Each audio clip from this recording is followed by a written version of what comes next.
And welcome to the latest edition of the 941 Sports Zone. I'm Spitz. He's John, football starved Masoni. I think we're all football starved at this point. Yeah. Now that the World Cup's over, baseball just doesn't do it by itself. Although we got to talk about the Rays.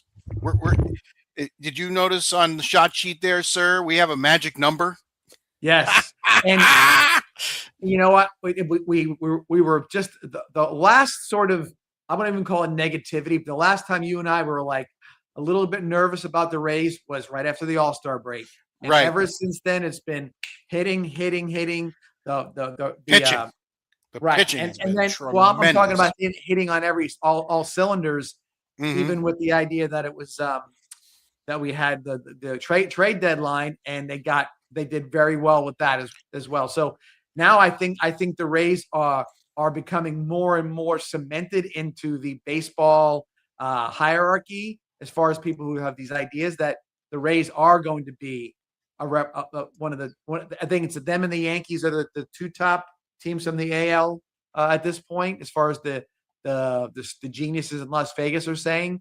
So I think the Rays have solidified their spot this year, and looks like they've made some good moves on top of that. Absolutely. We'll get into that. It's playoff time in golf. Yeah. Mm-hmm.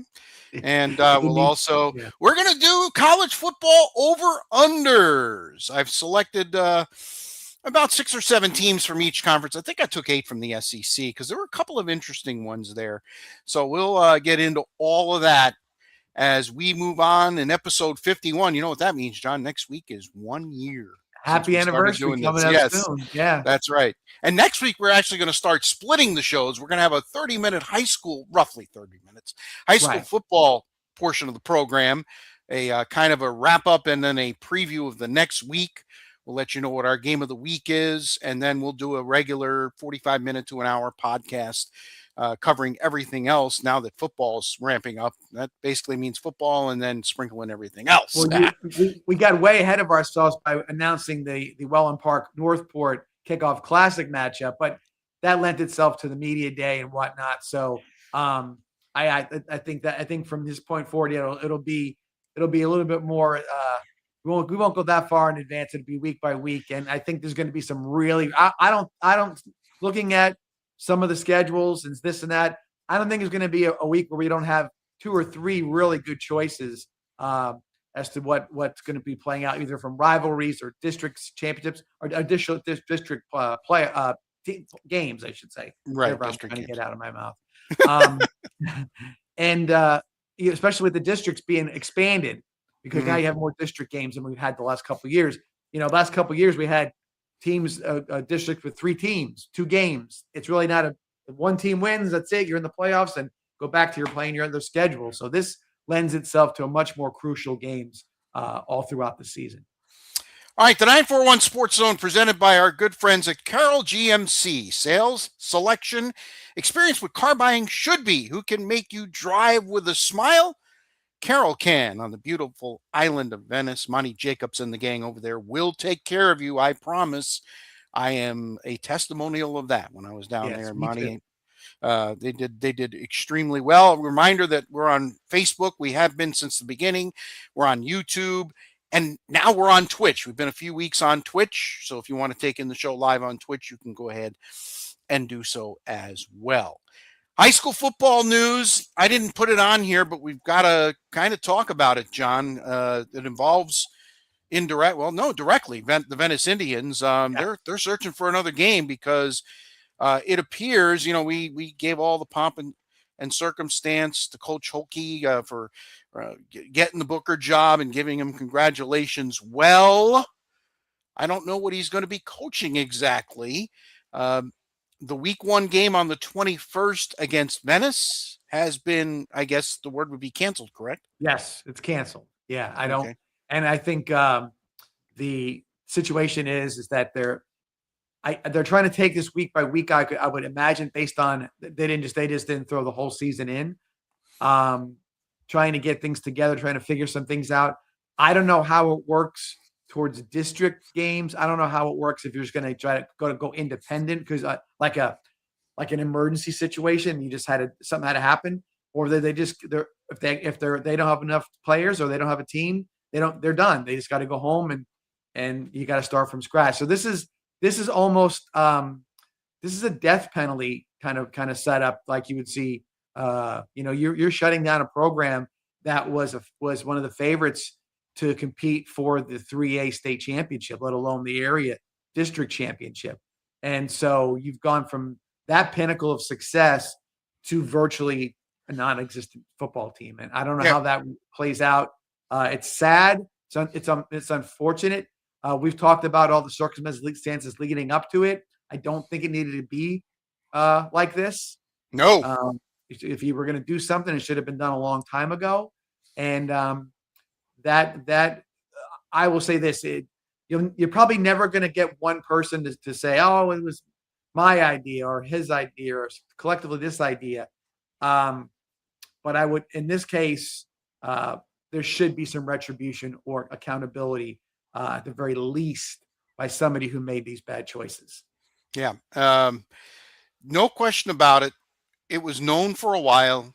They tried to sit on it so that the players couldn't transfer. What's the number is it still 21? Is that the last number you heard? 21 players I think transfer? so, yeah. Okay. So you're basically looking at you're looking at fielding a JV team basically and playing, obviously they looked at Venice and said, we're going to lose 85-0. So why don't we just have another week of practice, if you will? The only way you have a team, Rich, is if the JV moves up. You don't have a JV. You know what I'm saying? You again, and who knows if the JV didn't, go away too. I don't know because nobody's really tracking something like that. But if it's become that much of a what show, then who's to say why anybody would be staying around for football season? So. All right. So we'll keep our eyes on that. As of right now, they're supposed to have a game on the 28th, but that, of course, is TBD, if you will. We've got kickoff classic games this week. Finally going to hit the field with some games. Hopefully the weather will hold out. It was a very dry June and July. And, of course, we get started towards football season in August, and it starts raining every day, thunderstorms. And it's like clockwork, John. But our game is Rich, about weather, dry conditions for the next 2 weeks, they're saying. So drier conditions. That doesn't mean that we're not going to get rainouts or not rainouts, but rain delays. But it looks like if we could get a best case scenario from the weatherman, it looks like for 2 weeks we'll be in good shape. We'll see how it plays out from there, though. Our game of the week, we announced it several weeks ago. Actually, we announced it right around the time we did our high school football preview in late July. It is Welland Park hosting Northport. This should become quite a rivalry. It really should. Hopefully Northport, Coach Devin Gales getting their stuff together, coming off a 1-9 season. They seemed pretty confident during the high school football preview. And Sasha Heyer, in his first year, of course, second time he's taken over a very young program. He was the coach at Northport way back when. Right. He's now the coach at Welland Park after spending 15 years learning under the best. And Coach John Peacock, I'll expect a check, John. Anyway, in all kidding aside, this should be an interesting game. The lid lifter, the Eagles get a home game in this series as well. What are they separated by 6 miles, 7 miles? It's something like that. Yeah, it's not. It's not much. And listen, if you're Welland Park, you just want to be competitive this year. You just want to be competitive. Everything was thrown together. You didn't have a spring game. You didn't really have much of a spring practice. So you're behind the 8 ball. And, of course, the Bobcats back in districts after several years as an independent. They certainly want to get off on the right foot as well. So it should be a very interesting game Friday night at the home of the Eagles. Now you said about this rivalry. It is, of course, it's a rivalry because you have a situation where there's a school 6 miles away, and it makes it to be just that natural of a rivalry. I think that Northport, Rich, if we're going to talk about Bobcats, I have a feeling that the step back into district play as from Independence. That tells me they're feeling like there's culture, they got players that they're back in it. Because you could have said, well, we need a little more time because really it was a reboot with the program, and so they're ready to go because they're playing in the 6A district with Venice, Riverview, Sarasota, Lakewood Ranch, Lehigh, you name it. There's going to be it's thrown to the wolves. You're going in head first, and so welcome back to district play, and I think they're ready for what they know what to expect. I promise you that. Now it's going to be a matter of how they can take care of their business. And as far as Welland Park is concerned, I know you talked to Coach Heyer at the media day. I've spoke to him then and since then as well, and he's talked about things that you want to kind of hear as a new school and a new program, about team culture, about getting the community involved, about facilities and this and that, sponsorships. Those are things that are program builders, beyond quarterbacks, running backs, you name it. You're going to get talented players, but you really got to build that culture. For me, the one physical thing that I know that Coach Heyer is going to really emphasize is the weight room. He was the weightlifting coach at Venice High School. He did very well with that. He knows the importance of building strength and team unity, because that's where you get to know each other and get to push each other, is in that weight room. And so I think you'll see that. I think he'll make a strong emphasis on that as time goes on. Couldn't really have a big off-season program this year like you would normally expect. So there'll be more for it towards next year, but got to know that's a big part of it. So we'll see what happens. It'll be fun. I'm sure it'll be festive, and looking forward to seeing what the outcome is. I can only imagine that Welland Park might pull out some different stuff. Right off the bat, you're going to go for that first game and see what you can do. I could see a few flea flickers or some other plays that fake kicks maybe going on. So we'll see how that all works out. But once again, a young coaching staff, going with Coach Heyer, and so we'll see how they play.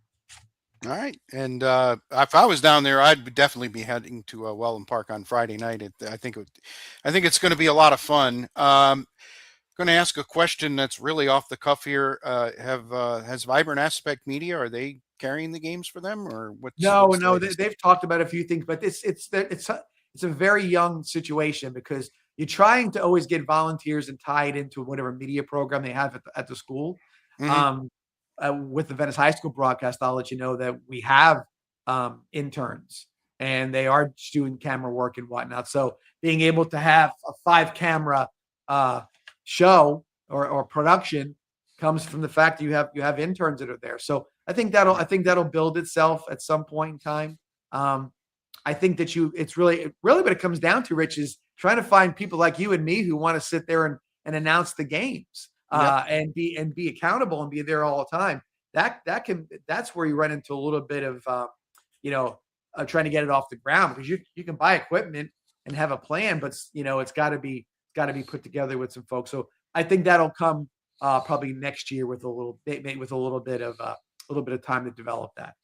I know Josh Grant is among the administration over there, and Josh is very, very well versed in the broadcast field. I know he did some games with you and for Vibrant with Venice. So, and that's why I know it'll get done, because that's right. Josh's forte. Absolutely. Knows. Yeah. All right. There is a game for real on Friday night. We've kind of been talking about this. Lemon Bay, who joins the SSAA officially on Friday night, as they will host the Hardy Wildcats at Veterans Stadium in Inglewood. And that is a game that's not only a regular season game, it's a district game. So a big game right out of the chute. I think they played a scrimmage on Friday night, if I'm not mistaken. I know, Coach Mensing and the gang were definitely fired up and ready to join the SSAA. And this should be a lot of fun for them. They're going to be in a league and a district where they're going to be highly competitive. Yes, and familiar foes. Yep. You know, a lot of the teams that Lemon Bay played in their district when they were in the FHSAA are going to be the teams they're playing. Hardee's, am I wrong? Hardee's Yep. one of those teams. So Absolutely. they're not meeting playing teams that they don't know or they haven't seen before. This was sort of what we talked about with Coach Mensing a couple of months back. There was a big wave of teams that were sort of in this. I don't know how to call it, but like I think it's the Southern Division. I think it's the Southern Division of the SSAA. But teams that went to this were classified in 3A, 4A classifications and saw no light at the end of the tunnel, so to speak, to see how their playoff fortunes were going to turn out. So going with this and playing a lot of teams that have a similar, I would say like a profile similar to what Lemon Bay is. You'll see that come out. I think they're going to be. I mean, it's going to look like again, it's high school football. It's not going to look much different than if it said FHSAA on the mantle. It's Right. going to look exactly the These same. two teams played. Yeah, these two teams have played every year. They were in the same district. So, you know, If you're a Lemon Bay fan, you're going to walk in and say, well, what's the big difference? You know, there isn't. And that's what's good about it. I think it's the transition has been very easy to sell, very easy to get started because you already had a sort of a ready-made group of teams that you were gonna work with, and that you've played in recent memory. Venice is in a very unique position. They will play a kickoff classic against Naples Gulf Coast. I know Coach Peacock says if they turn the lights on and they turn the scoreboard on, I'm concerned what the score is. He's probably a little more concerned now because he's going to be off next week now with no game against Booker, and his opener's pushed back to the 28th. Yeah, and I will say this though, in their summer conditioning situations, they practice things that are I know I'm saying this wrong, but like a sudden change. You've got to be ready for a sudden change. You never know what's going to happen, right?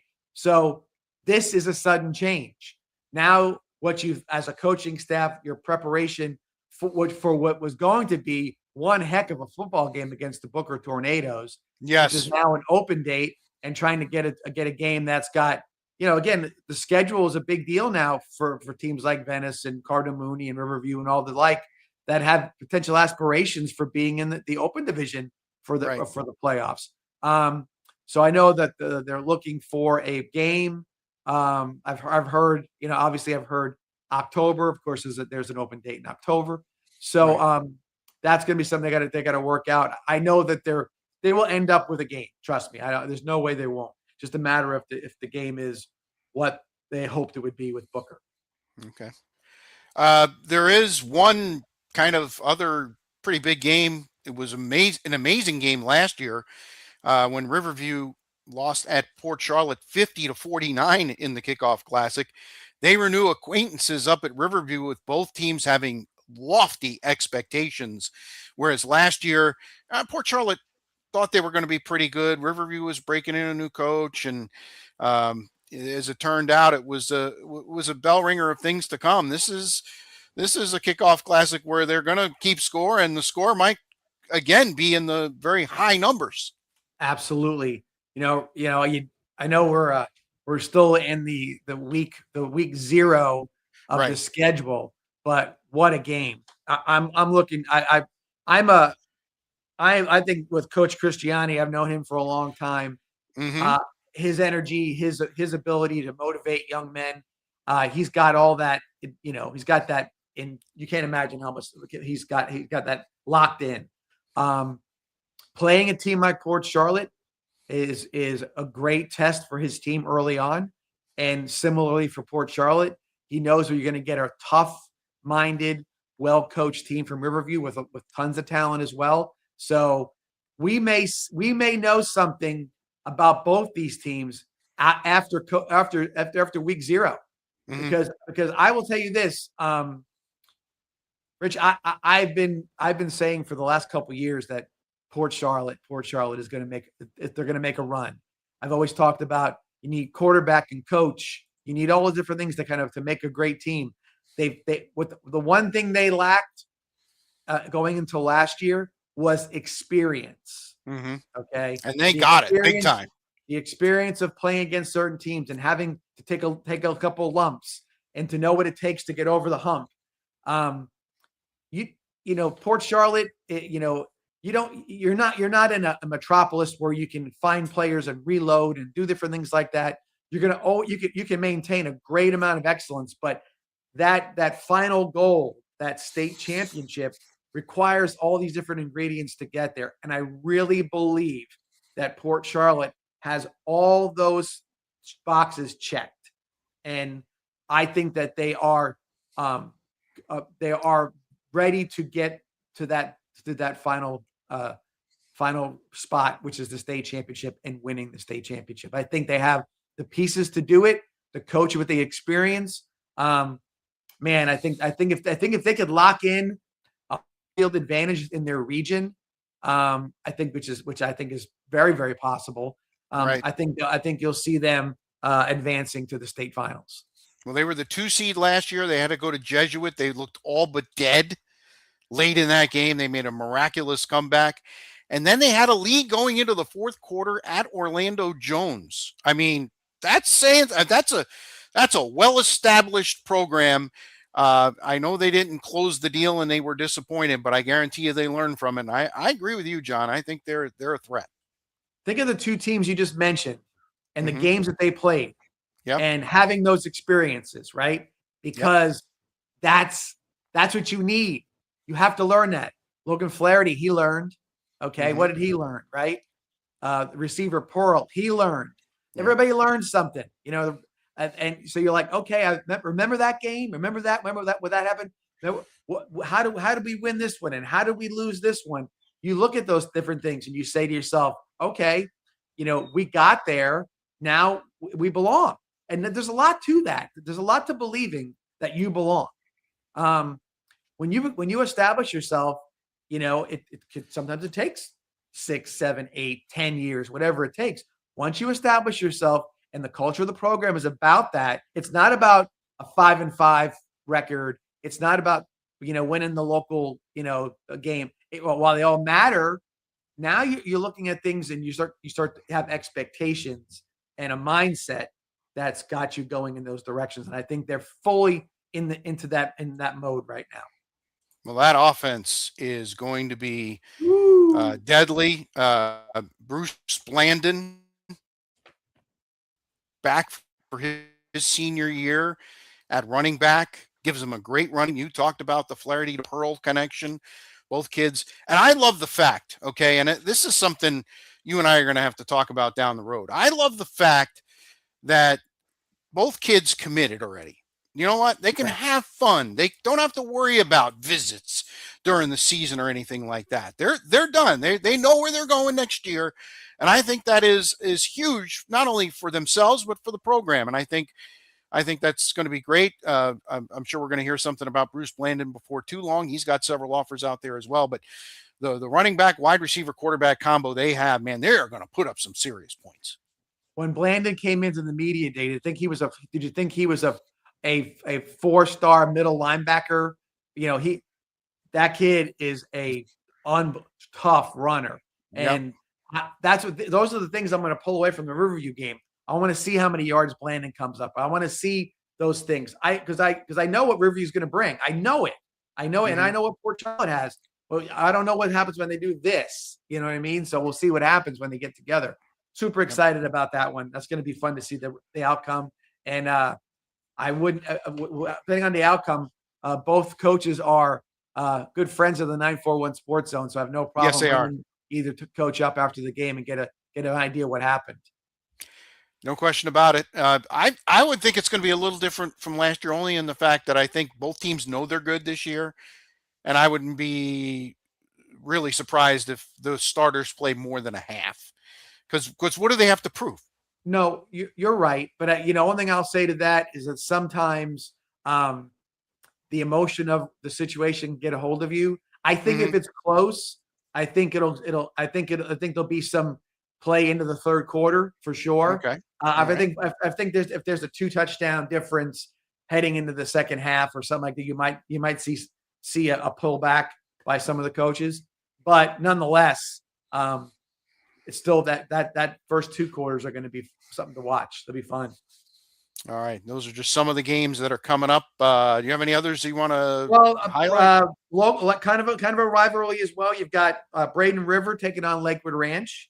So Okay. in their kickoff classic, obviously the Pirates are in that 3A district that's got Bayshore and Mooney and everybody in there, and Lakewood Ranch is in the 6A spot. I had one more. Where was I? See if I can find it here real quick. Hillsboro and Hillsboro and Sarasota. Yep, that's a good game.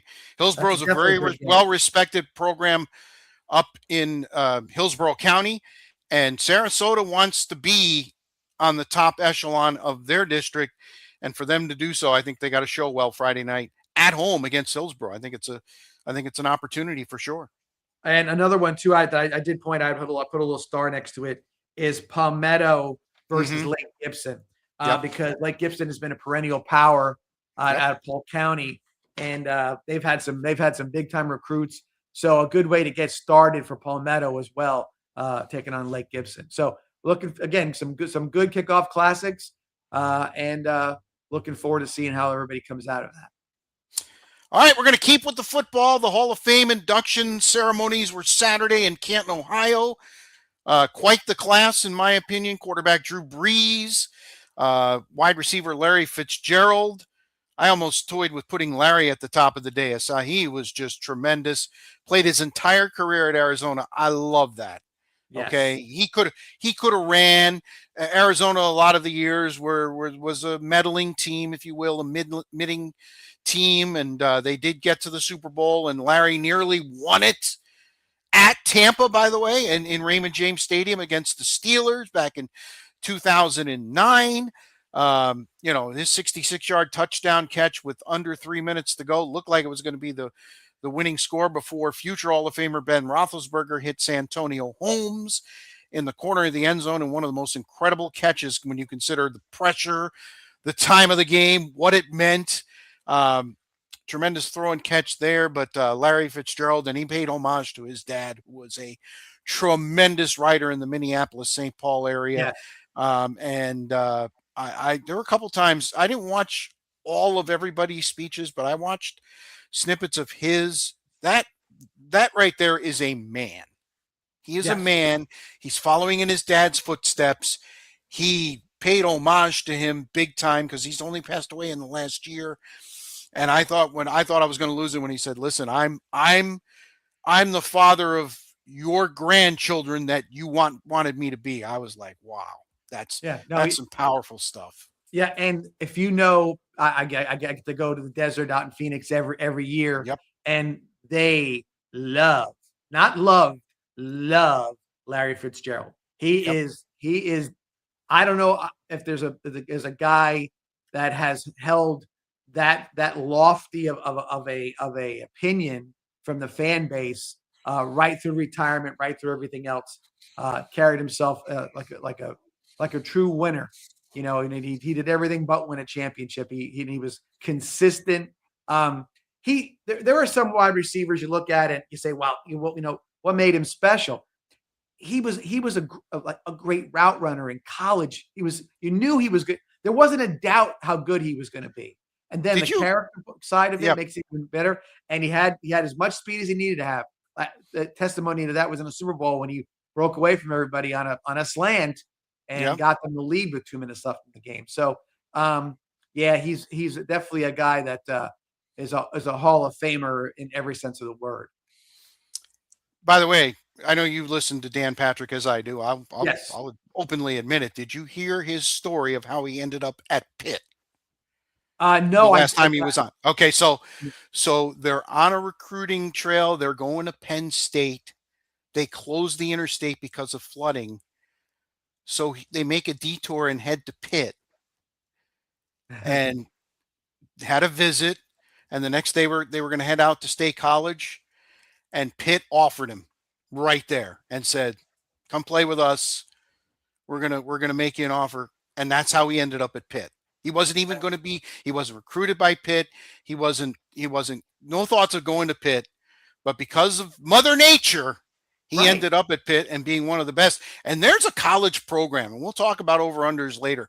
There's a college program that I hope Pat Narduzzi can start bringing them back, because when Pitt's good, college football is good. And they've had some No, tremendous players at Pitt over the years. got a good friend he went to Pitt, and he's obviously a big Steeler fan as well, but he's living and dying, and he says there's more of a, I guess, a fevered, if you want to call it, or a very bombastic fan base.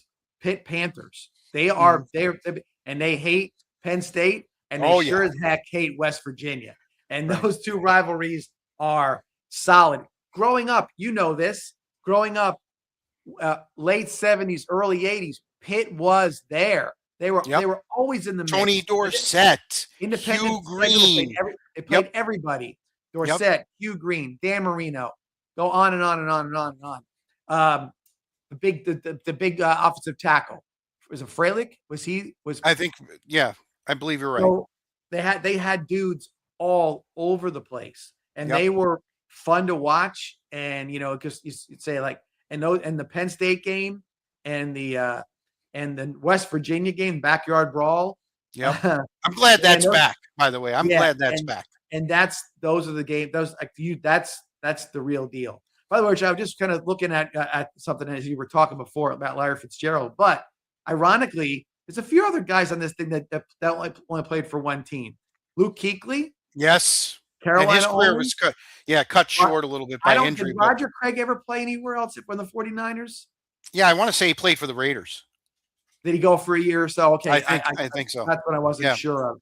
But even so, the Hall of Famers usually don't get away from teams no matter what they are. You know what I mean? Right. Drew Brees obviously kind of got himself into the Saints after I would say a pretty good deal of success with the Chargers. Mm-hmm. And then obviously Adam Vinatieri was just clutch. I mean, that was good. I put him on there, and I don't know if you saw his speech or snippets of it, but it was almost like a roast of Bill Belichick. Yeah, and I don't know if I was comfortable. There's a time and a place. I don't know if roasting Coach Belichick, especially since he's struggling. His GM is currently on leave. I don't know, and I know he didn't go to Canton, and maybe that's why Vinatieri did it. He was a little hurt, maybe, that he didn't show up. But he explained himself on the radio today when I was listening to him for a little while, and his thought was that, like, he was afraid that if he did a speech that didn't have some levity to it, that he would be sort of blubbering.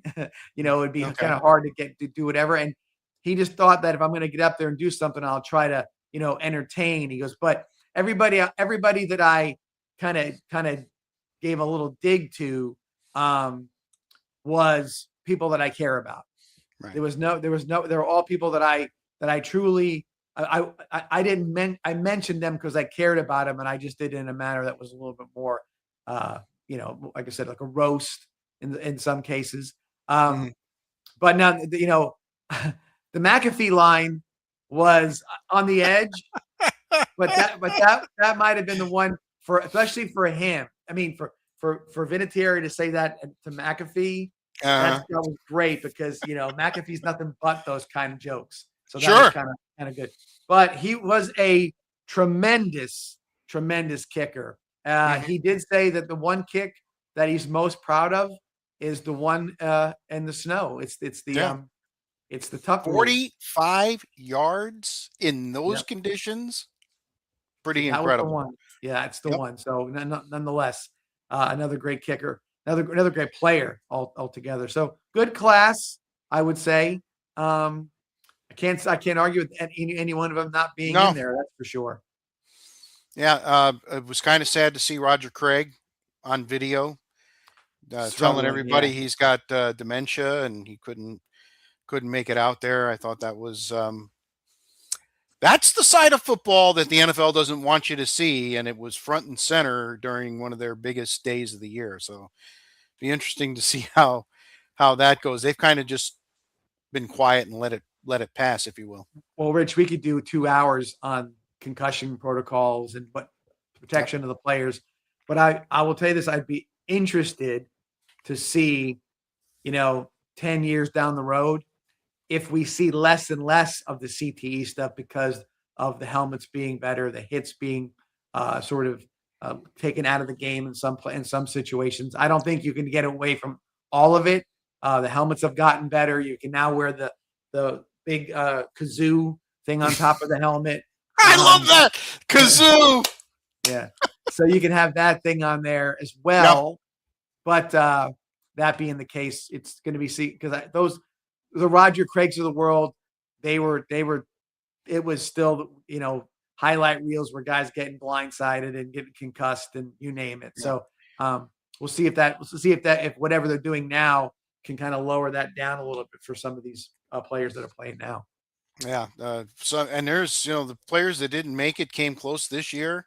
And they only put in 4. Craig was part of the veterans committee was put in. I don't know if they have to change the rules or what, but we're going to get a backlog. I mean, think of all the guys that are available, starting with Gronk. He's going to walk right in. I mean, Adrian Peterson, those two are guaranteed. If they don't come out, there's something serious. I mean, it's like, it's like Belichick not getting voted in this year. I guess his punishment, everybody says, will be over next year. But there's quite a class. There's a backlog. There's Torrey Holtz of the world who should be in the Hall of Fame who are not. This is getting to the point where I don't know if they've got to loosen things up a little bit. Well, I think the process becomes personal as opposed to analytical. This is the time where analytics have to come into play a little bit. You know what I mean? That you have to be like, okay, here's the resume. So why are we not putting this guy in? What's the reason behind it? And if it's, if you want to say, well, this or that, you want to start getting nitpicky about it. I'm not saying just open the floodgates, let everybody in, but there's some guys that, based on their numbers, the games they played in, big games or whatever it may be, that they definitely deserve to be in there. And they're just sort of being, I don't know if it's caution. I don't think it is. I think it's this, there's like this, well, you're only going to get in unless we, I say you get in and you didn't treat me right or whatever, and who knows, but there's something that you. The one big difference, John, I'm sorry to interrupt you, but the one big difference with the NFL's process opposed to the others, especially baseball, you have to sit in the room and you have to explain yourself. Right. With all the people involved. And I guess there is some fallout from the Belichick thing last year. A few people lost their votes, are no longer going to be part of the room. Whereas in baseball, you just mark off X's, lick the stamp and send it in. So I think the process, I like the process. It's just like 2 years ago, there was only 3 members put in, and last year there was only 4. So there's 3 slots that could have been taken, and there are guys worthy. And yet, for some reason, they couldn't get I think it's 75%, if I'm not mistaken. Well, I'm not looking at I honestly believe this, that, I'm on a board for a Hall of Fame now. And we're like, maybe this is, we need to have a minimum. It's got to be, you got to put 5 guys in or whatever it may be every year, at the very least, because if you start getting into those 2, 1, again, then you say, what are you going to have 11 get in one time or whatever? Or when those for sure guys are going to make it, who's getting bumped out, who might have gotten it, you know what I mean? One of those kind of things. So I think it's smart to maybe put a floor in there and say, hey, we induct this many every year. Maybe that'll help out a little bit. All right. A couple other things from football. The Bucs had their final open practice of training camp yesterday for crew members. Those are season ticket holders. Still no movement on Vita Vea. They still show video of him holding up a workout apparatus. Apparently, tackling dummy. Yeah, he's basically a hold in, if you will. And again, no movement on Baker Mayfield. Don't expect any from Baker's camp because he's basically said, I'm I'm not negotiating anymore. So the Bucks are going to have to make some decisions. Bucks at Jets Friday night, John, at the Interesting. Meadowlands. It'd be interesting to see how long the starters go for both squads, who the starters are in some cases. And they're struggling. It's interesting. All these places. I saw a story today in New England. They are scrambling to try to get the field back in shape. They've got to lay down a new field. Remember, they had the World Cup there, and they did the real grass. Well, the real grass came up, and the artificial turf was deemed no good by the NFL. So they're tearing that up. They got to lay it down. They got 72 hours, John. They play Thursday night at home. Tough. That's going to be very tough. And I think the Meadowlands is having a similar, not as bad an issue, but a similar issue for the game coming up. At least they have one more night there on Friday night. As a Jets guy, what are you looking for? Well, I'll tell you the truth. You don't expect to see much of Geno Smith. Okay, he's a veteran.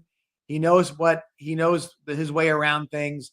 But I really think that this is a preseason to get the fan base back on track with Aaron Glenn.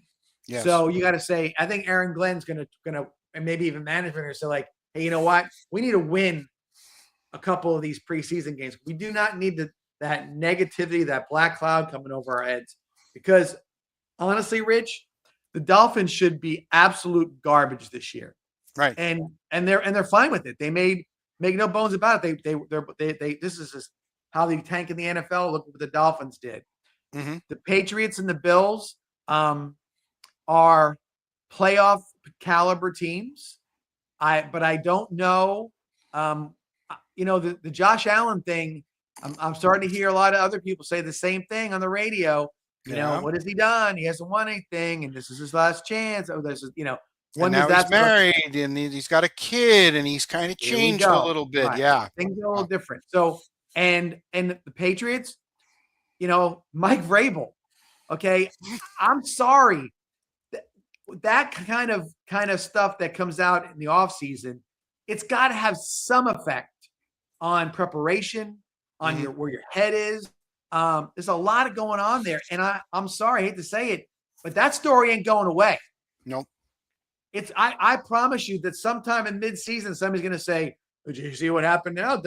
They found Diana Rossini and Mike Vrabel in a house together, or it's going to be something along those lines. And it's going to keep coming up and coming up and coming up. And you don't have a veteran-laden team in the Patriots to kind of get through it. Now, what does that pertain to the Jets? Not much. The Jets have to take care of their own business. But if you're looking at it and you say you get positive feedback from the preseason, you've got skill players. They were a couple of years ago. Aaron Rodgers was the quarterback, and they were saying the Jets were going to win the division and they're going to go to the playoffs. Rodgers was going to ignite the Jets, and 4 plays in. I was going to say, yeah. And so those guys didn't all go away. They built the offensive line, so they've got some stuff. And I'm again, am I overly excited about Geno Smith? No, but if there's a guy that can win you games or get you going or get things, he's moving, a good bridge guy. I agree. And the Jets have all the draft collateral for next year, and they may be able to go get whoever they want in the draft at quarterback, because you can only have so many draft picks because they all end up costing you a lot of money, especially if they're all first rounders. Right. So maybe it's time. Maybe at this point you trade some of those guys in to go to the top or go to whatever guy you like, and you go get him and you take care of business. And if you do have a good season, maybe there's not going to be this, I'm not going to the Jets stuff. Maybe it's like, you know what? Jets looking pretty good. They got some sharp uniforms, It's New York City. I'm the number 1 pick. I'm going to make a ton of money on, look at what all you need to do is, if you're the Jets, say, want to come have some success, look at what Jalen Brunson just did with the Knicks, right? Yeah. He's everywhere. That could be you. Go win one. And that's the word could be. So we'll see. There's some, I would love to see another dependable, a wide receiver. They got plenty of tight ends. And on defense, it's going to all be about defensive line. They've got some secondary things going on. I think they made a very, very, very, very savvy move by getting rid of Sauce Gardner. Mm-hmm. I think it was he didn't do much after his first year. He had to sign him for a ton of money. He wasn't producing. He's injury prone. He's whatever. And if I'm the Colts, I'm looking at it saying, what did we get here? Maybe we didn't get what we expected. So again, all those things that are there that I think that if the Bills or the Patriots stumble, the Jets could be maybe a second place team. I don't think a wild card team. That would be an absolute ridiculous turnaround. But a solid team, tough team to play. So when we do over unders, I can throw any number at you, and you're going to go over with the Jets. I think the Jets are 5.5. I think. We'll do that. I think 7 is fair. Okay. I think 7 is fair. I think the fan base would right not throw a parade, but they would be very happy with 7. That would be progress. 7 keeps it going through this regular season. Yeah. Keeps the fan base engaged. And again, if Aaron Glenn shows the defense starting to play, that's a big difference because his defense in Detroit was phenomenal. Yeah. And the players loved him. So I think that there's something to that. Maybe he can turn it around. We'll have to see. One other note, the NFL announced on Monday as we record this that they're going to allow a designated sideline staff member to initiate replay challenges. Now, I was reading the story. I think so that person and the head coach can throw the challenge flag, if I'm not mistaken. It was kind of murky, but I would think that you got to designate the person before the game. Obviously, when the officials come over, I'm sure they're going to say, "All right, who's your guy? Who's your red flag designate, if you will?" Because a lot of times head coaches miss stuff. I don't know, maybe another set of eyes.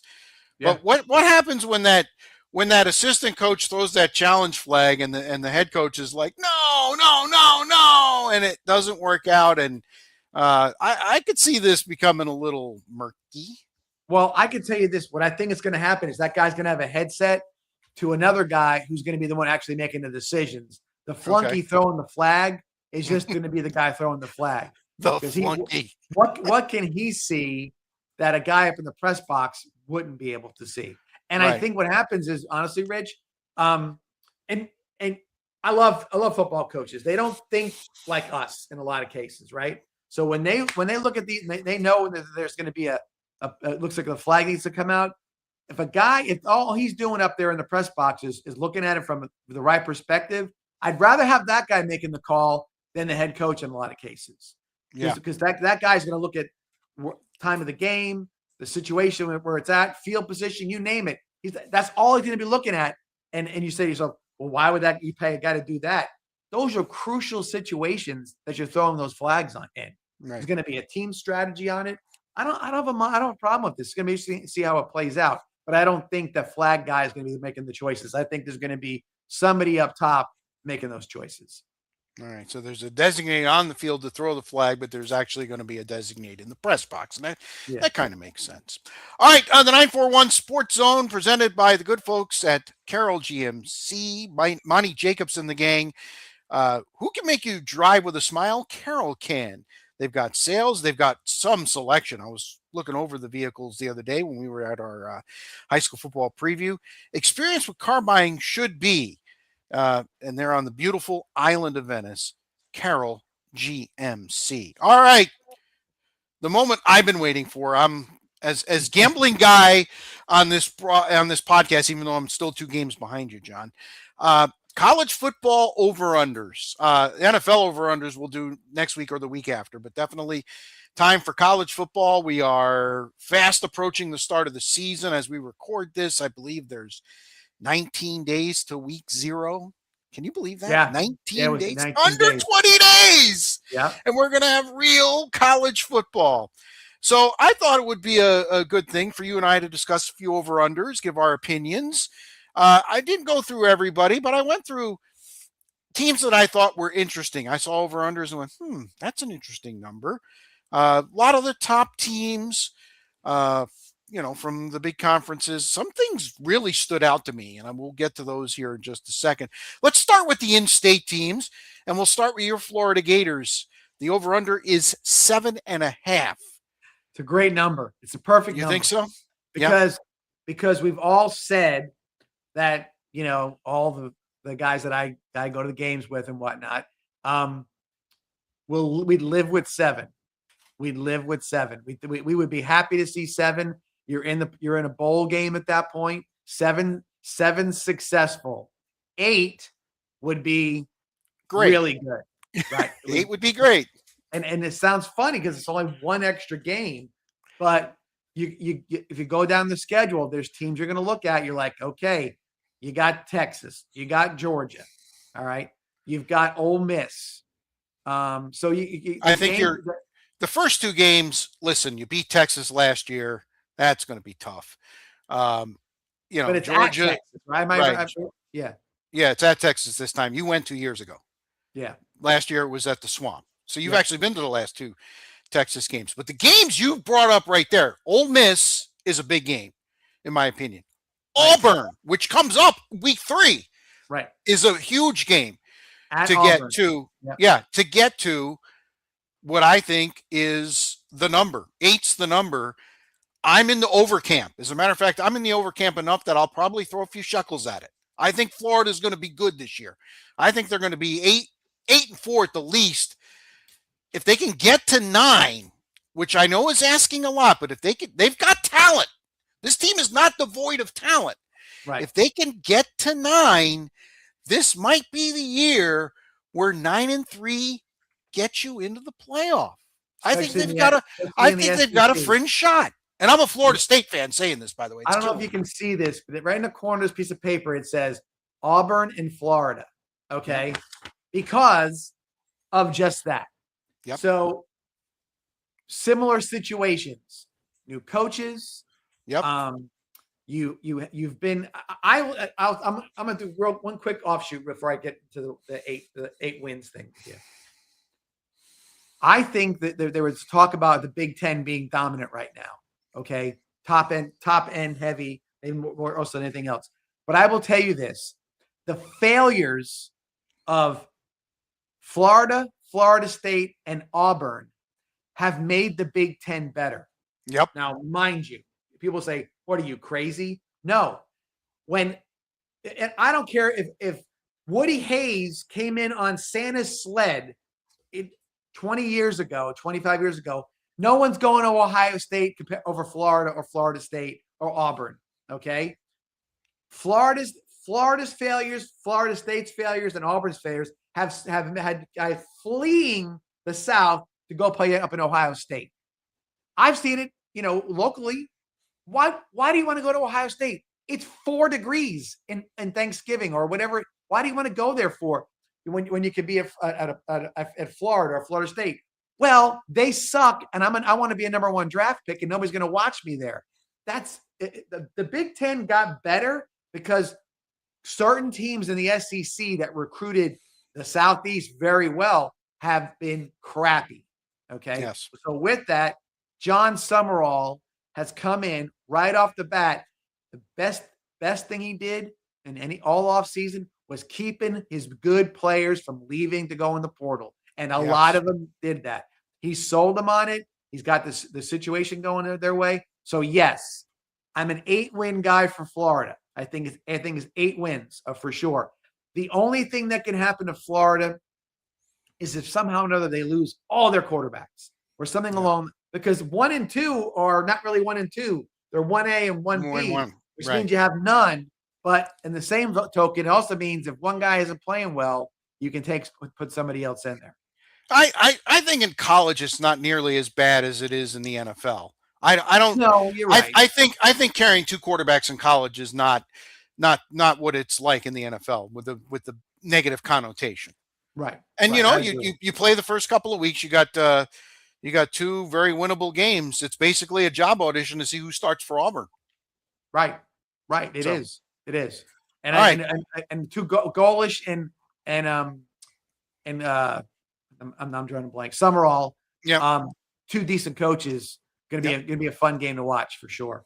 No question about it. There's, uh, he won with USF. If he doesn't win with Auburn, do the folks at Auburn start getting a little upset? I mean, they think that's the one thing about that Auburn job and why I was kind of surprised that he took it, because Auburn always thinks they're better than they actually are.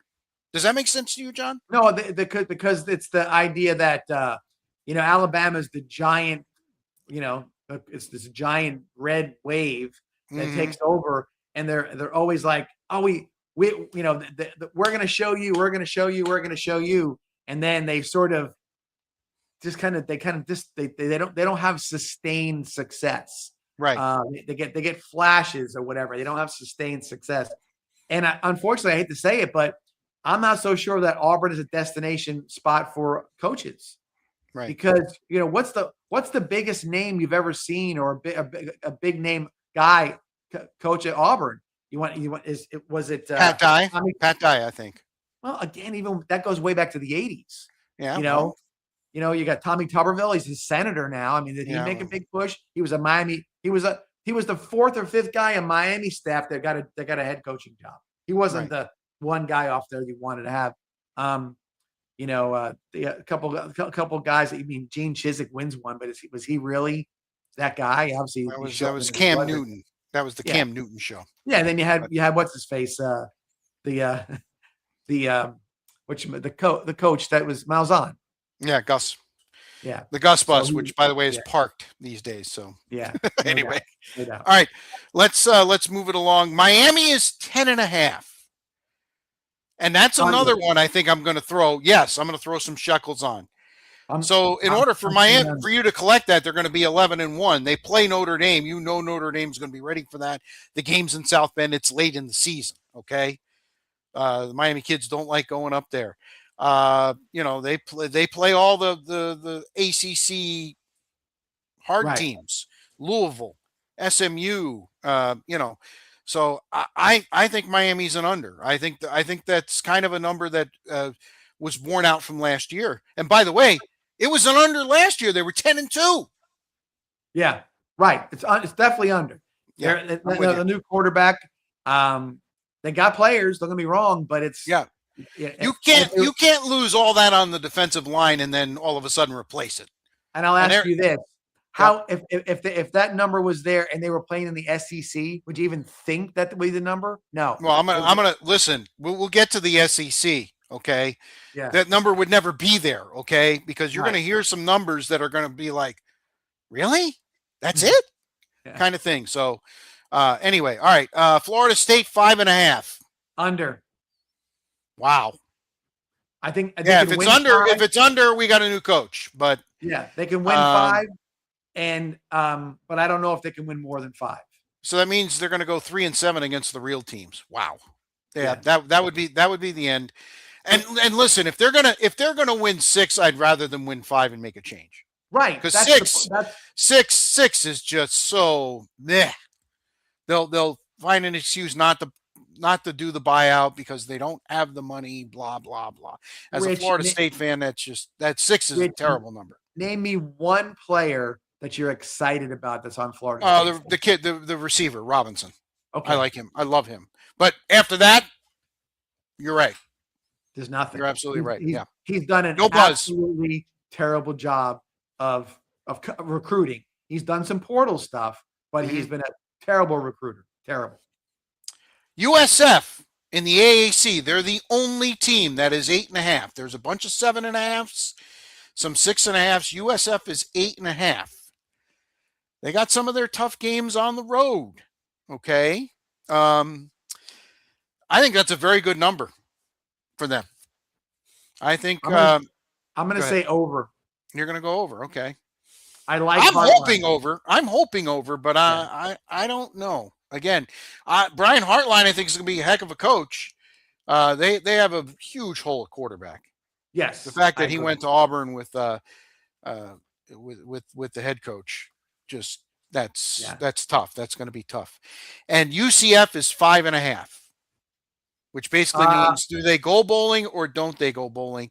Their big problem, they got 2 big problems. Ever since they went to the Big 12, they've had no defense whatsoever, and they can't win on the road. to save Yeah, their lives. They came that's so what I'm close against thinking. BYU last year, but yeah, what do you got? Uh, Yeah, that's a good number.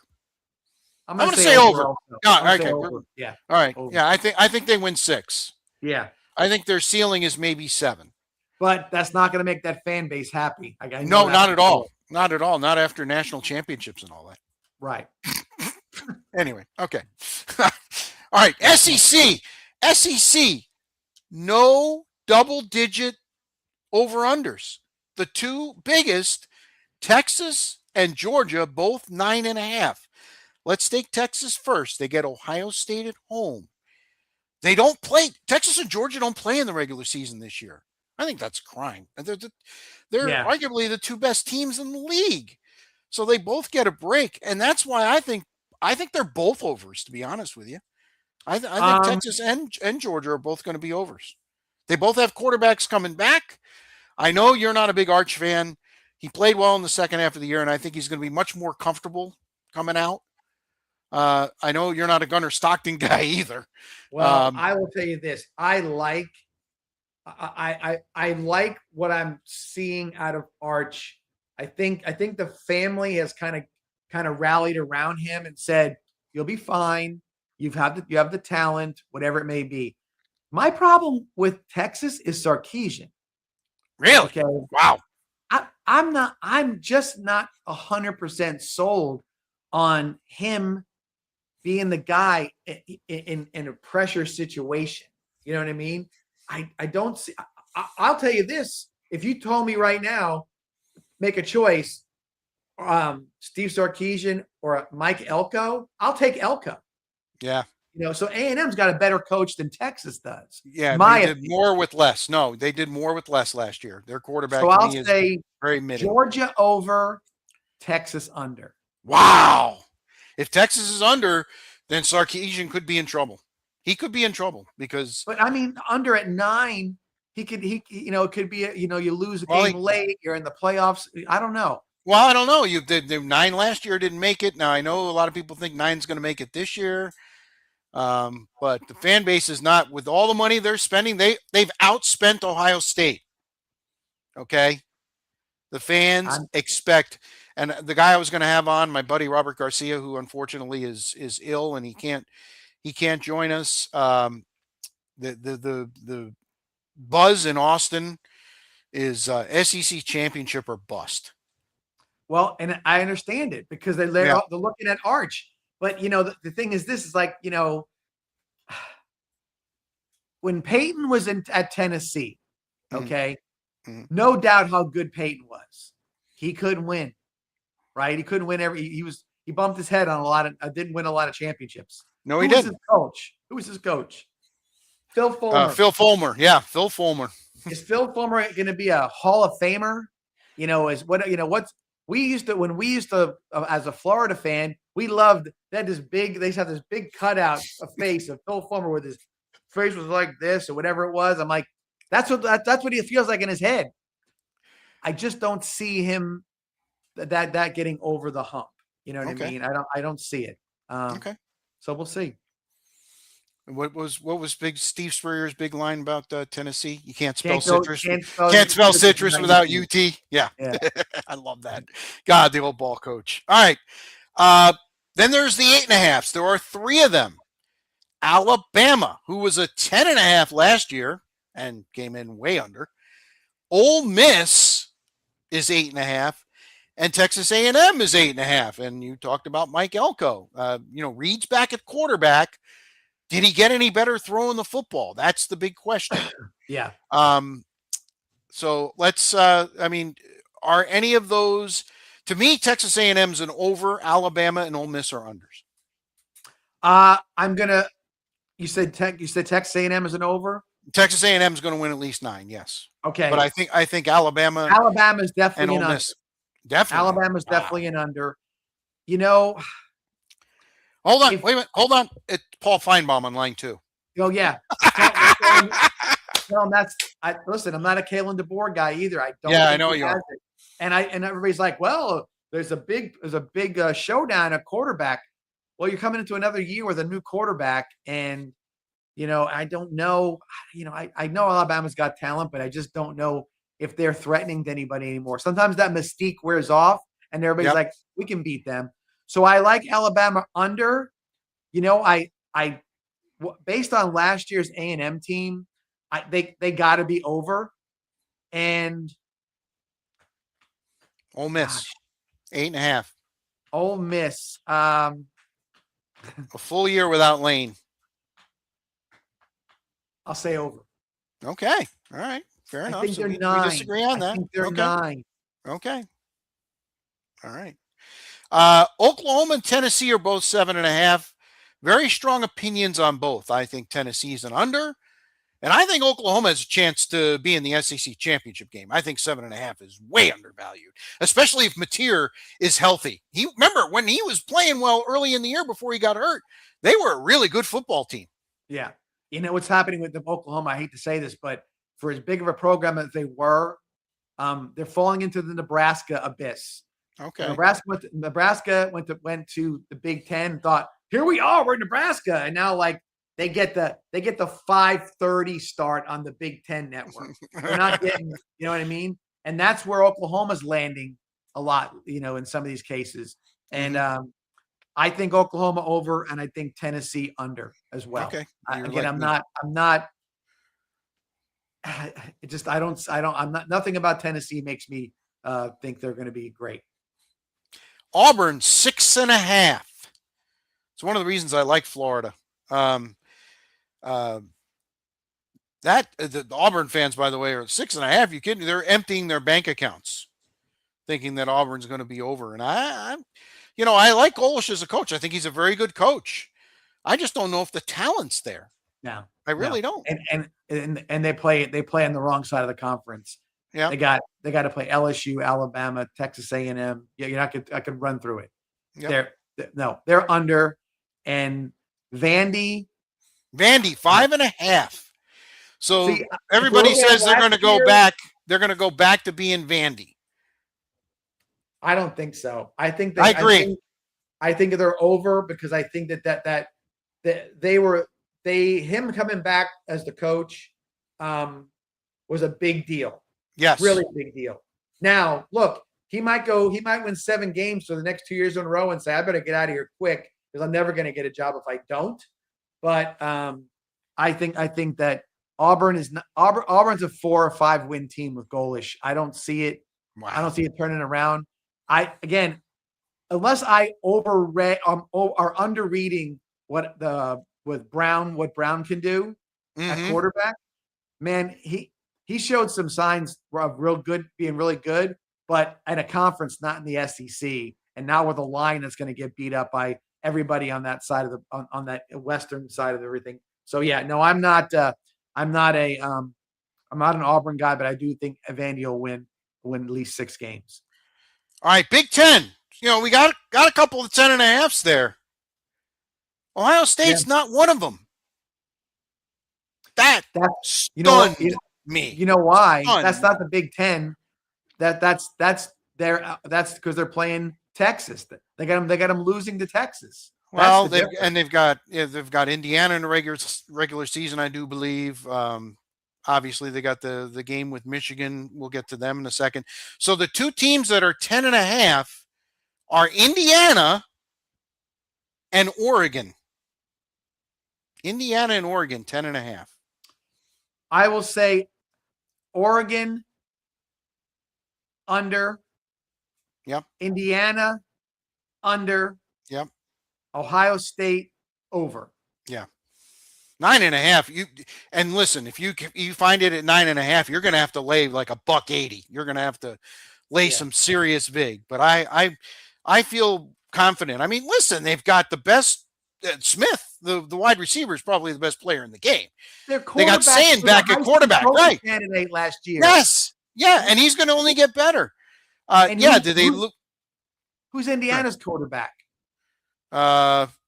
Transfer number 6, number 3, right? Yeah. So yeah, I think so. Mendoza was a special deal there. He caught lightning in a bottle. He made it be a great pro, but he had one hell of a senior year in college. Okay. Yep. Kind of reminds me of Cam Newton. Signetti can only pull up his pants and have some quick little anecdote to say so many times. You're not going to win football games by doing that. Trust me. And I think that while the Big Ten is top heavy, I think there's some things happen in the middle that these teams are going to get poked around a little. Oh, the Big Ten is down. No, if the middle comes up, the Big Ten is better. Yeah. They're not just a 3-team race or a 4-team, whatever it is. I think the middle's going to be coming up, and you're going to see upsets. I think you'll see Oregon lose a game they're expected to lose. Obviously, they'll be favored almost every game they play in. Right. But Indiana, no, they're not going 11-1 this year. That ain't happening. No way. No way. If they do, then hats off. Hats off. Yeah. All right. 3 teams are 8.5. USC, Penn State, and Michigan. 8.5. I have very strong opinions actually on all 3. I think USC's over. Then I'm gonna go real quick, just off how I'm looking at it. Michigan under, Penn State under, USC over. Yeah, you took the words right out of my mouth. I think Penn State will be improved, but I think they're 8-4. They'll be tough at the end of the year, Rich, and I like Beck at quarterback. Yeah, he's coming with Campbell from Iowa State, but I think it's going to take a little bit for that thing to roll. And I think at the end of the year, you don't want to play Penn State, which every other year was the exact opposite. You don't want to play. You want to play them early. Didn't want to play them early. You want to play them late. They fell apart. Michigan 8.5. And listen, I'm an Ohio State apologist, so you could probably listen to me and go, all right, that's just the Ohio State fan talking. I know the quarterback's back, but I thought he was underwhelming last year. Underwood, underwhelming. Yeah. Well, he's going to get better. Go ahead. I'm just going to say he's going to be better. And they do have a good running game. But again, who's going to – I mean, I don't fear their passing game at all. I don't see it. I see under. And they could be 7 wins. That 8.5 number, Rich, is coming from the coach. They hired a coach that people are thinking, boom, he's a solid guy. Whittingham. But remember, I get that, but he's also coming in there and he's going to fix it the way he wants it. So I'm not saying he wants to lose games. That's not even anything I'm even remotely saying. But he's not going to go in there and be like, well, I want to keep this kid in here because we got to fight through it. He's going to put the best guys that he thinks are on the field. And that doesn't usually early on doesn't equate to what they're expecting. Honestly, Rich, I look at Michigan and I think that Michigan and Florida have some interesting parallels, I would say. Okay. But if you lined up Florida's team next to across a Michigan's team, and you put down whoever it was outside of quarterback and maybe O-line, I don't know how much better or how much more talented Michigan is than Florida. You know what I'm saying? I don't think so. And you've got them on 8.5. Now they're not winning 9 games. No way. I agree. I totally agree. All right, I'm going to skip the other 2 Big Ten because who cares? It's Washington under, Iowa under. Okay. All right. ACC. Now there's a pretty big gap. Miami's 10.5. We already talked about them. The next 2 highest, Louisville and SMU, who both are on Miami's schedule, by the way, both 8.5. Louisville's got a pretty veteran team coming back. SMU's been throwing money. I mean, they're in Texas. They're throwing money around like crazy. They've been solidly competitive, but I don't think either of those teams are anywhere in Miami's area code for an entire season. So, Rich, what happened last year in the ACC? We woke up in mid-November and said, Duke won the ACC? Nice tiebreaker. Where tiebreaker. did they come from, right? Yeah. What happened? Nice tiebreaker. That's the ACC. Yeah. So if I was looking at it, I'd say under. Everybody under, because that's how they performed last year. They just beat each other up, and not beat each other up because they're all good. They're all mediocre. They're all mediocre. That's why Miami's 10.5. I get that. You look, I get it. Somebody's got to win 7 or 8 games. I shouldn't say that. You're right. Right. SMU has been the most consistent team over the last couple of years as Yeah. far as what they've done. If Pitt could get past could play the last 6 games, they play the first 6 games, they'd be a playoff team. Right. And their quarterback was a true freshman last year. He's back, and I like him a lot. Yeah, I think Pitt's an over of all these at 7.5. And listen, I'll take a flyer on Clemson. You think Dabo's just going to waltz into the sunset at 7.5? I'll get serious with you. Louisville is over. SMU. Okay. No. SMU over. Louisville under. Okay. I got Clemson over. I got Virginia under. I got Pitt over. I got NC State under. Virginia Tech is interesting. Yeah, James Franklin, 6.5. Yeah. And Georgia Tech, interesting as well. I will say Virginia Tech under, Georgia Tech over. I'll be the opposite. I'll take Virginia Tech over. He's got enough of those Penn State kids that came over with him. And I think Georgia Tech, we saw their quarterback actually win the Hall of Fame game. Haynes King. Yes. That's a huge loss for them. I think Georgia I agree Tech with that. I like their head coach. Yeah? I think he's a no BS guy. He's a line of scrimmage guy.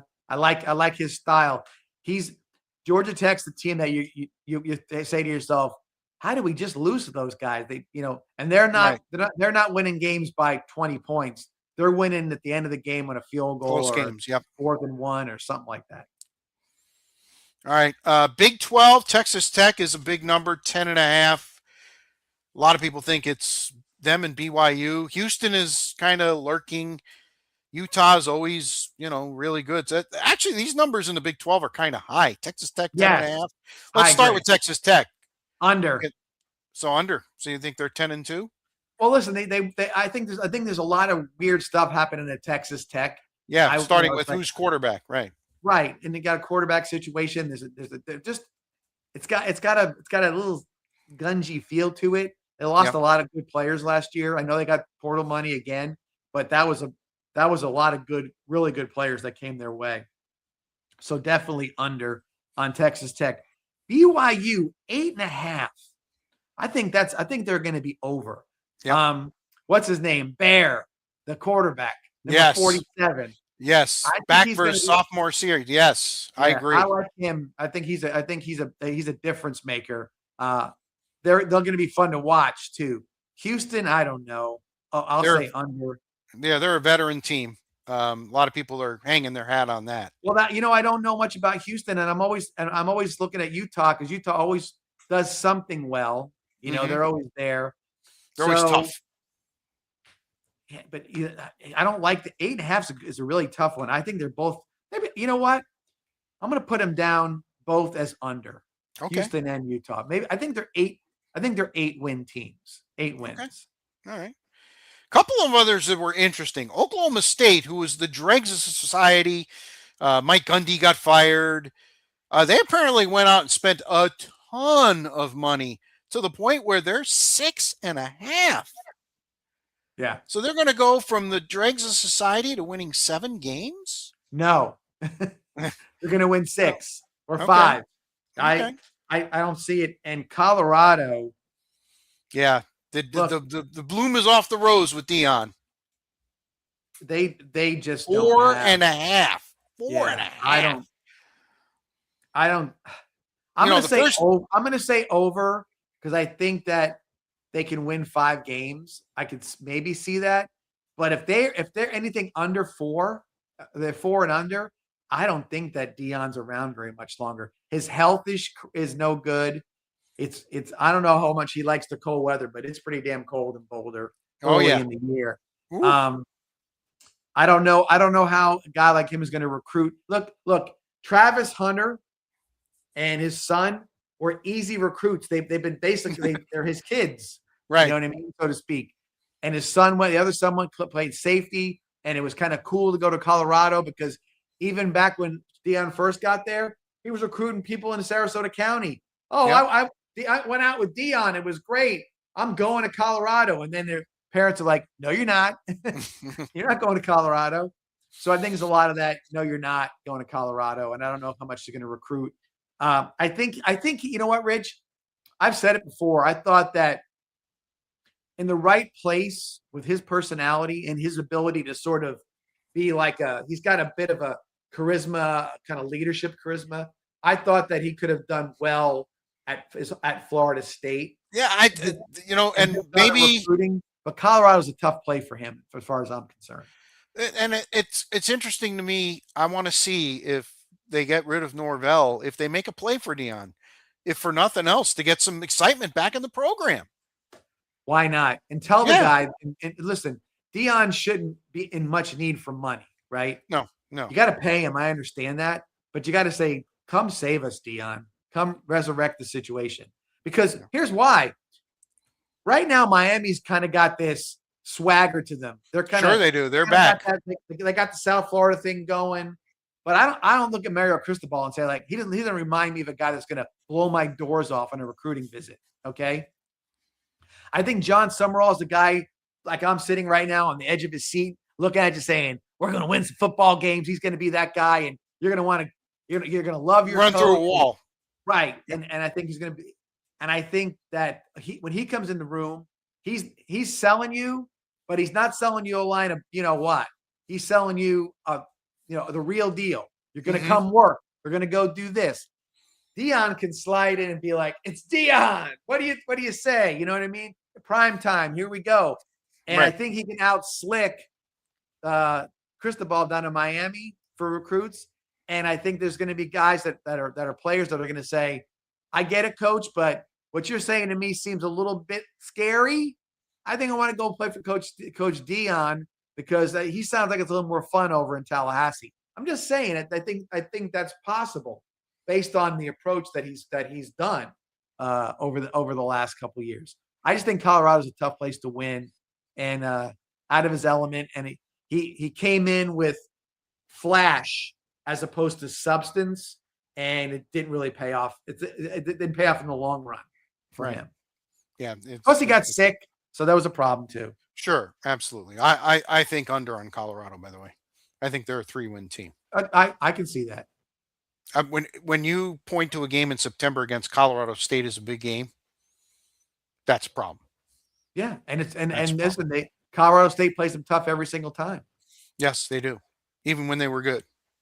Yeah. All right. The 941 Sports Zone presented. By the way, that was a lot of fun, and I can't wait to do the NFL over-unders with you. Yeah, they'll be good. Those will be a lot of fun. 941 Sports Zone episode 51, presented by Carroll GMC. Sales, selection, experience with car buying should be. Who can make you drive with a smile? Carroll can. Go and see Monty Jacobs. Tell him Spitz and Masoni sent you. Whatever. Football starved. I think Monty's football starved too. So he is. So on the beautiful island of Venice, what a showroom there. So go and check it out. Get yourself a new ride. Again, we are live on Facebook, YouTube, and on Twitch. All right. Time to talk Tampa Bay Rays. Boy, this is like a roller coaster. We come on one week, the team's struggling. And last week they had lost 2 out of 3 to the White Sox, and now they were embarking on this 9-game road trip, and the Yankees were on their doorstep, and the Red Sox were on fire. And now we come back a week later. The Rays are 6-0 on their trip. They swept Colorado. They swept Seattle in 3 very well-pitched, close games. Playoff-type games. I loved what I saw this weekend out of the Rays in Seattle. Brian Baker, the all-time consecutive saves for the team, 23. He passes Fernando, my lid is sideways, Rodney, from back in 2012 when Rodney had 22 in a row. Baker has 23 in a row and 34 on the year. And I remember when the Rays got him last year and he couldn't get an out. Yeah. And I was like, what did we pick this tomato can up for? Well, let me tell you, folks, he leads the majors, and not by 1 or 2 saves either. I think there's only 2 guys with 30 saves. Both are in the American League. And Brian Baker has 34, and he's a big reason why the Rays are 25 games over 500, and they're starting to talk magic number. And listen, there are 2 guys that I respect out of New York. Michael Kay, who does his Okay. own show, Yep. and the other one I think was I forget what the FAN. It was another guy from FAN that's a big time Yankees fan. Both of them have come on the air and basically said the Yankees are playing for a wild card. The Rays are going to win the division. They can see it. Right. Because if you watch the Rays, if anybody out there is not watching the Rays, watch a Rays game. They look for the first time in a long time like the better team every night. Mm-hmm. The lineup is better than most teams that they're playing against.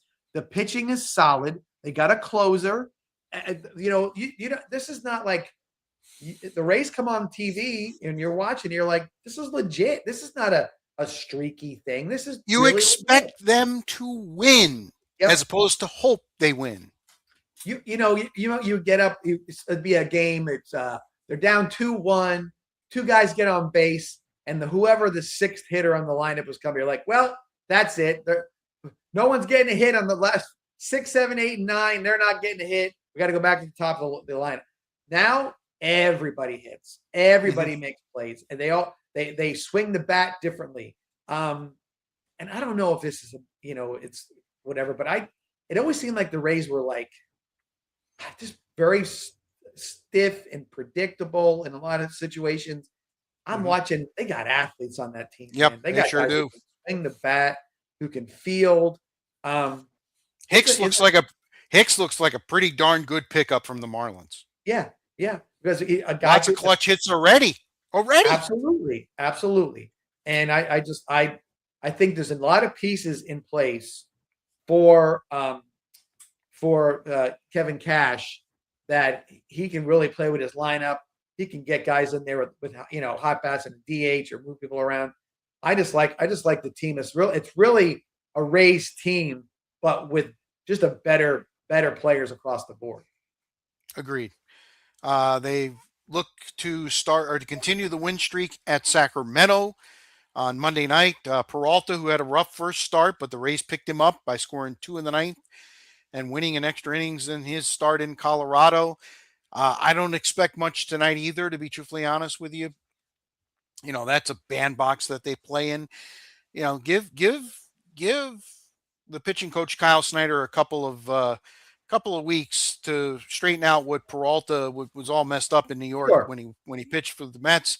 Again, this guy won 17 games, not 3 years ago, not 4, last year.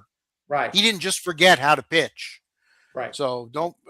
Kyle Snyder will work his magic, and hopefully that does start tonight in Sacramento. But if it doesn't, it'll be during the next homestand when they come back home. 5.5 over the Yankees, 7 over the Red Sox.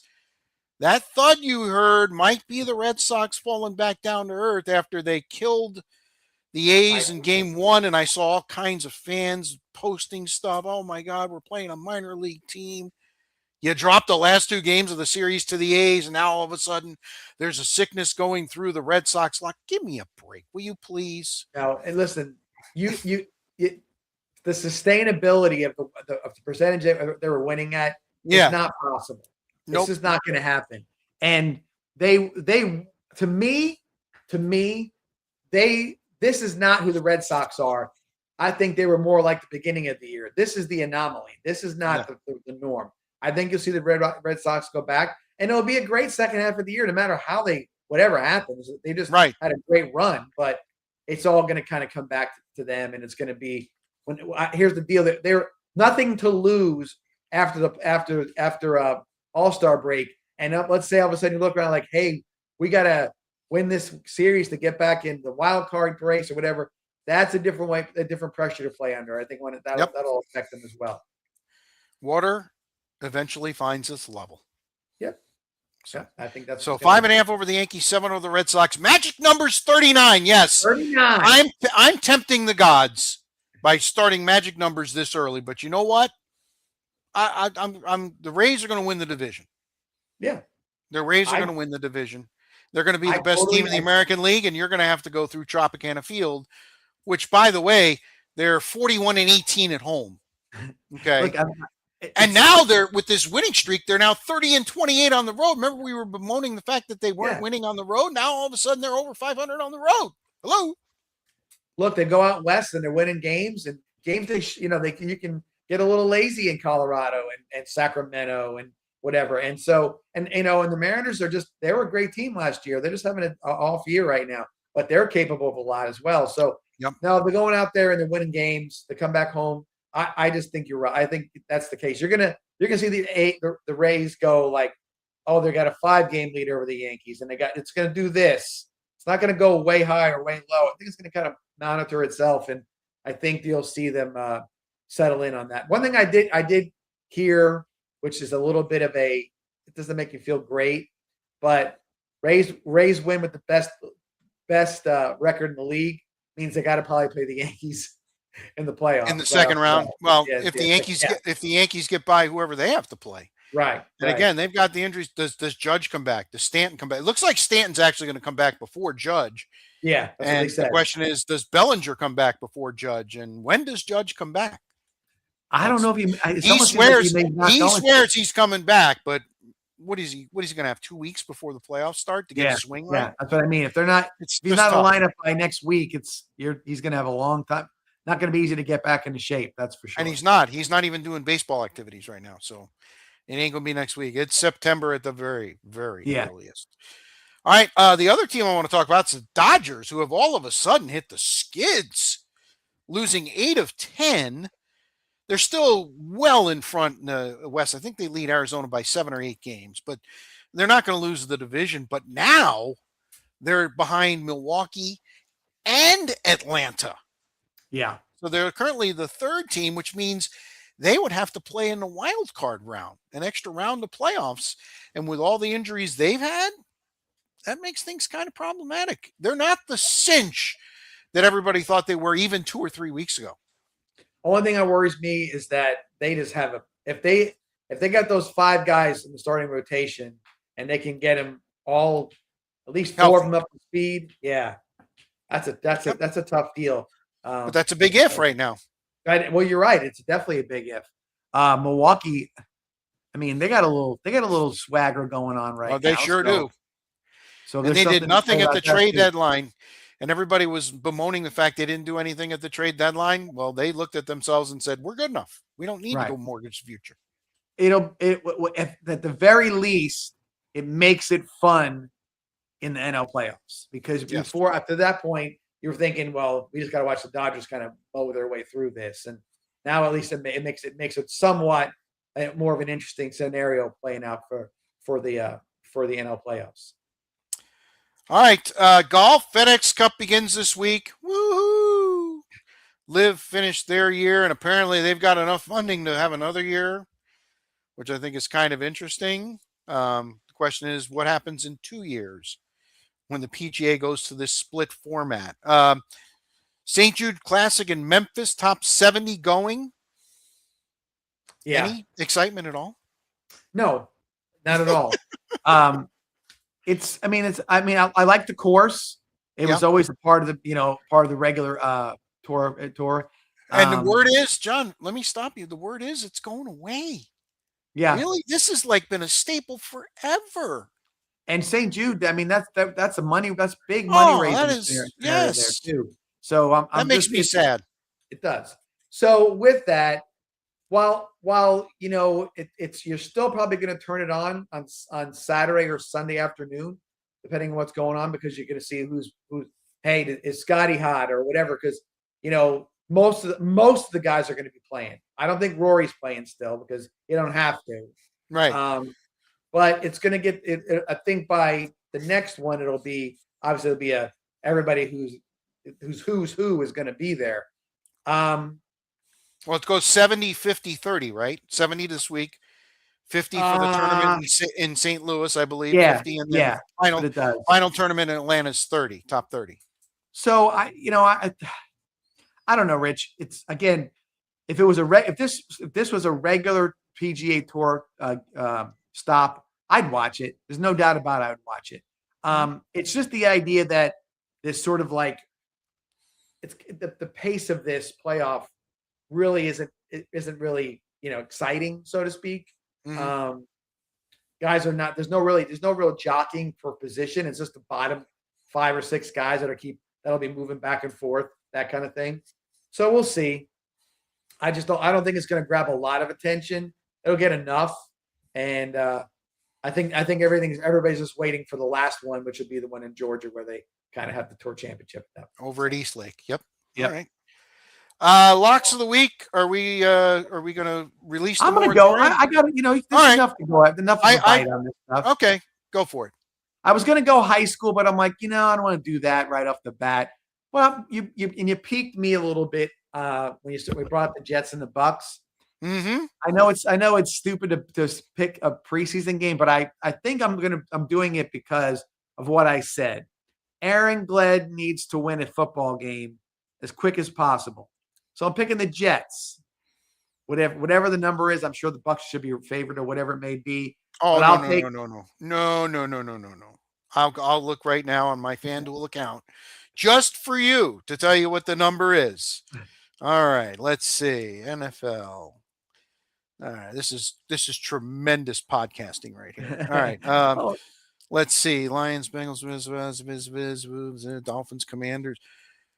Jets are favored by 2.5, and you have to lay $1.20. Well, like I said, I'll take the Jets to win. To win, okay, fair enough. I'll take the under in that game. How about that? We'll have the same game. 36.5 is the over/under. I think it's going to be one of them 16-14 snooze. Well, no quarterbacks are starting. Jets have got, I guess you're going to see the Clemson quarterback for the Jets. You're not going to see Breece Hall. You're not going to see Garrett Wilson. On the flip side, you're not seeing Baker Mayfield. You're not seeing Ibukwa. You're not seeing Godwin. You're not seeing anybody at all. But you'll see some guys. We'll see. With the, I wonder if they're going to have Kenneth Gainwell play in a little bit in that game. I think they will. He's been tremendous in camp, and I think they really want to. They really want to feature him. I don't know if you're fantasy football, right? Or do you? No. Okay. We played 1 year. We did it 1 year when I was at your place, and I was brutally pathetic, and I would constantly be like, "Oh crap, it's 105. I didn't put my lineup in." Yeah.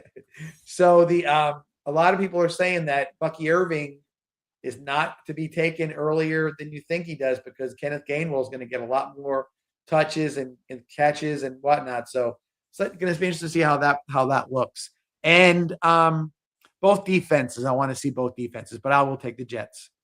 Okay, and I'll take the under. We'll get back into the swing of things. You have a 2-game lead.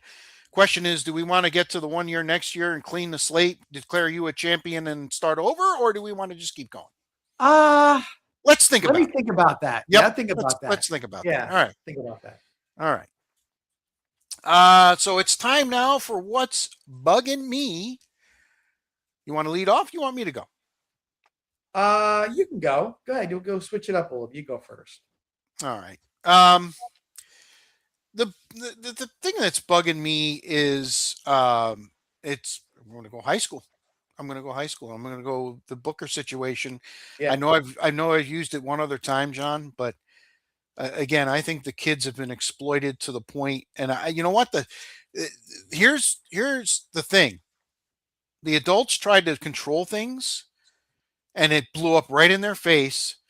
And now this team was in the state semis last year, and it's very likely that they're not going to play a full season. In fact, there is some thought, like you've said before, that they don't play at all. Right.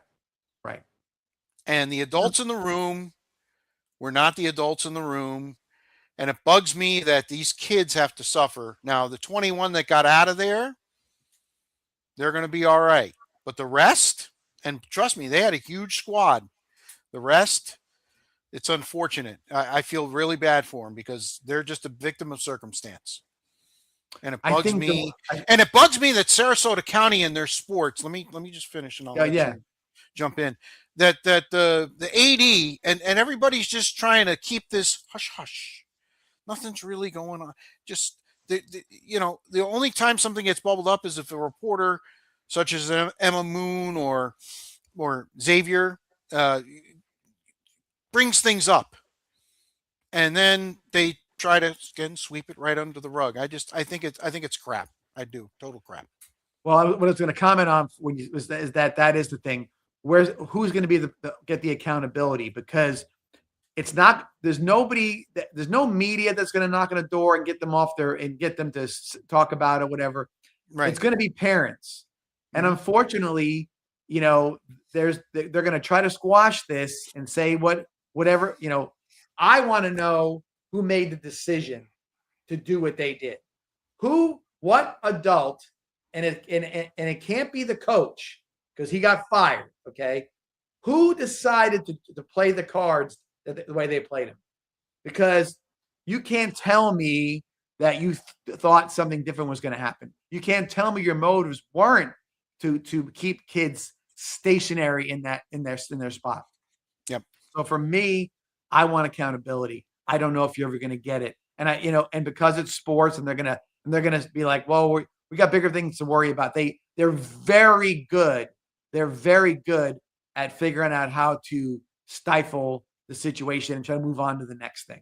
That's they're very good at it. So I would nothing would surprise me.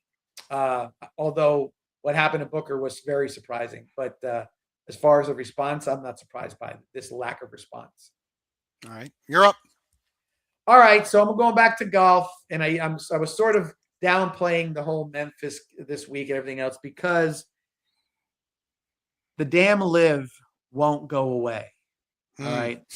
So I have a problem, not because I watch live or not because I think that there's anything that they have to offer that I want to watch. There's nothing about it that I'm interested in, except for the fact that they keep getting thrown up back in your face.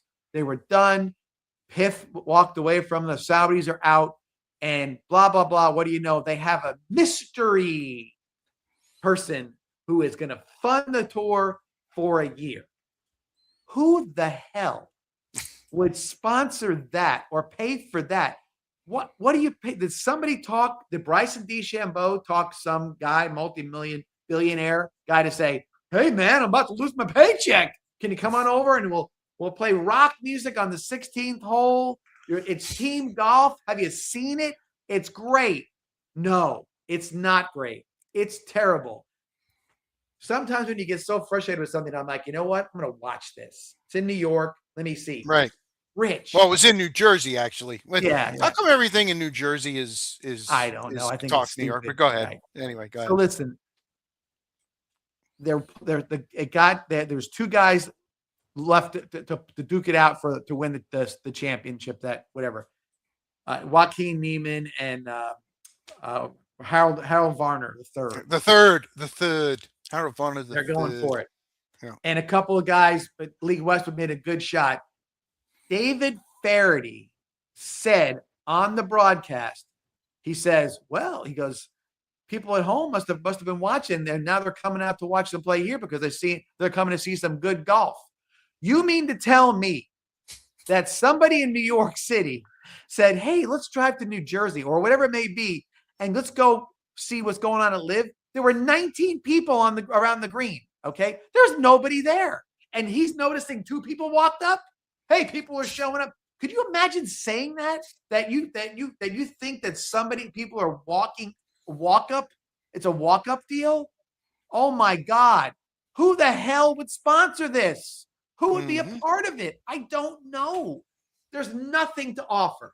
Not a thing to offer. It's a failed experiment. The guys who went into this thing thinking that Phil Mickelson was going to, show them the way, and they were going to take over golf because these yahoos were the most important. Rich, I don't think after the top 15 guys that anybody even knows who the other 33 guys are. Mm-hmm. There's names that come across there. Oh, here's something. I'm like, who the hell is that guy? I have no idea who he is. And it's on Fox because Fox, picked it up, thought maybe they catch lightning in a bottle, probably gave him next to nothing. It's got to just go away. The idea, every year that goes by for DeChambeau and Rahm and whoever else you want to throw in the mix, every year that goes by is one more year before they're going to get back into the PGA. And I think that they're looking for anybody because they're just looking to save face somehow to get to the end of their contract and said, I was leaving anyway. That's whatever it may be.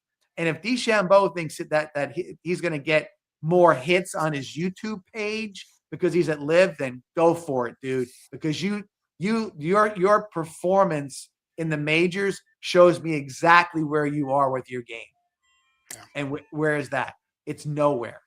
Dustin Johnson, it's nowhere. John Rahm was fiddle faddle with a little bit of PGA. It's proving out they're not playing competition. They're sleepwalking through these tournaments. There's 25 people there at these things. People are walking. I've never heard of walk-up fans at a golf tournament. Never heard of it. It makes no sense. And, with the shotgun start, 48 players, it only takes 4 hours to play. So you're not even, people are going out there. You're not even getting a full day on the golf course. Part of the fun of a golf course is that, hey, it's all day. You come and go, whatever it may be. Not here. So anyway, once again, I'm talking about Live because they won't go away. God, I can't wait to see the guy he's probably going to be some dummy who made money on a hedge fund or invented something for you can use on your car. I don't whatever. It's going to be something like this, and that's going to be the guy who's going to save golf or save Live. No. So yeah, I'm bugged by Live again. All right. Well, both bugged by something we've been bugged by before. I'm not bugged by the fact that we're going to have some helmets and shoulder pads, and I know it's just preseason, but we'll be able to flip the channels on and see some games and some future FedEx and UPS drivers, especially in the second half. But it's football. Football is back, and again, if you're down there in Southwest Florida, just go to one of them kickoff classic games. If you're in Welland Park, I'd love to see that place packed. Welland Park on one side, Northport on the other. It'd be awesome. The way Welland Park's put together with the roundabouts, you got to slow down to go through Welland Park. Yes. And go to the school. It's right there. You can't miss it. Yep. And I'm sure they'll appreciate beautiful facility from what I see, by the way. Beautiful. And we if they're trying to build the community in Welland Park, that's Venice has always been the case. It's a community. Lemon Bay, it's a community. We know that. We see it all the time. I told you how much I enjoy going to Port Charlotte with the way the stadium's tucked away a little bit, how nice it was. So yeah, it's the community. That's where it all comes from. So got to start some game sometime, and why not go to the kickoff classic? Weather should be nice that night too. Yes. All right, that'll do it for the last version of the first year of the 941 Sports Zone with myself and John Massoni. Football starved. Going to be able to eat a little bit, John. We'll be back next week. Again, we're going to be splitting the show. We're going to have a 30-minute high school podcast, and then we're also going to have a 45-minute to an hour regular podcast. So look forward to that. We should be doing some NFL over-unders in the next couple of weeks. That'll be a lot of fun. Make our predictions for the divisions and who might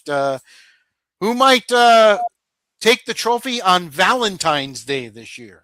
That's right. Yeah. The Super Bowl's on Valentine's Day. Well, it's, eventually where it's going to end, Rich, is going to end up being, it's going to be the weekend before President's Day. That way everybody has a day off so they can keep selling Super Bowl right Sunday. Here. Because Monday's President's Day. The following day is President's Day. So that's where we landed. So that's how it's going to be. And I think that was the inevitability. It took them a long time to get there, but they finally did. All right. For John Football Star Massoni, I'm Spitz, and we'll be back with you again next week. We record on Mondays. Like us on YouTube. Hit that like button, please. We're on Facebook. We're on Instagram. We're going to be on Spotify. You might see us on a little bit more and more on social media as we get a little more savvy with stuff. So we got some. Do you think we can ever get you to be on social media there, John?